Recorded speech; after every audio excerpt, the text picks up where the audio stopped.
Hello, it's me. I was wondering if after all these years you'd like to meet to go over everything.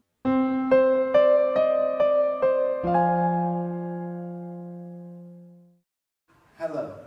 Today we will be talking about China's Golden Age dynasties such as the Song and the Tang.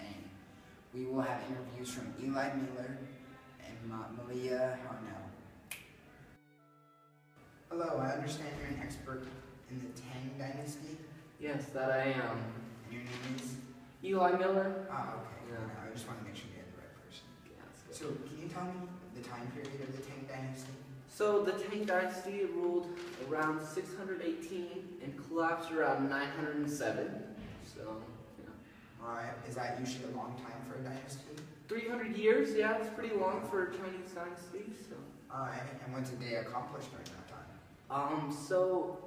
They helped unify China. It had been unified by the dynasty before them, but the Tang really took over, really gave structure to China, let it flourish politically, economically. It had the paper, so you had more printing, things like that. Also, you had a huge population increase, and that was mainly because of a new type of rice that could grow quicker and needed less water. Alright, in this new urbanized society, how were women treated? So women had more freedom due to the influence of nomadic tribes, also Buddhism and Taoism instead of Confucianism, so had a little more rights. There was even an empress actually, who was a woman, so that was a first. The men, on the other hand, they had a change in how masculinity was viewed. Usually it's like if you're strong or athletic, but during the Tang dynasty it was more like if you could write poetry and if your handwriting was nice, things like that. And can you tell me how the collapse happened? It fell due to a collapse in the economy. Just keep on going. Due to the collapse in the economy, you had some bad harvests, and you had peasant uprisings, and then you had external conflicts, wars, things like that. But overall, how did this dynasty affect the next dynasty, the Song dynasty? What was its influence? It really created that structure that was needed for another dynasty to follow them and grow on top of that, and just the culture and the influence of trade and things like that. So you had different tribes around China coming to China, so you had a trade and things like that really helped establish this dynasty. Thank you, Eli. Sure. Yeah, no problem. Here we have with us another professor, Malia. and she's going to be talking about the Song dynasty. Well, the Song dynasty started in 960 and ended in 1279.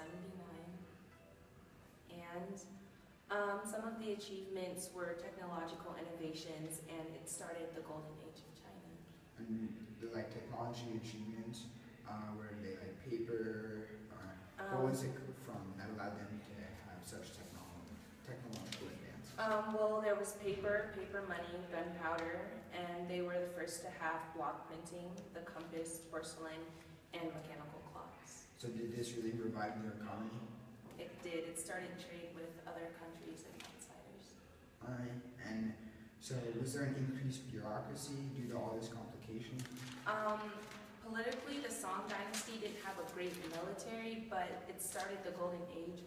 So it was a time of military and political upheaval, but the large bureaucracy put a strain on the economy, but it did well since it lasted so long.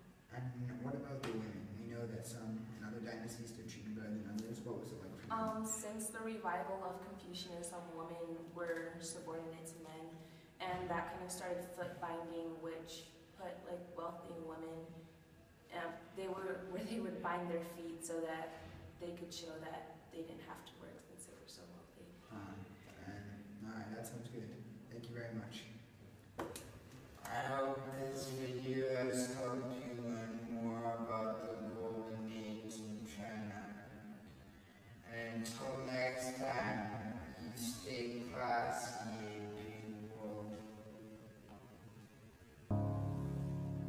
Hello,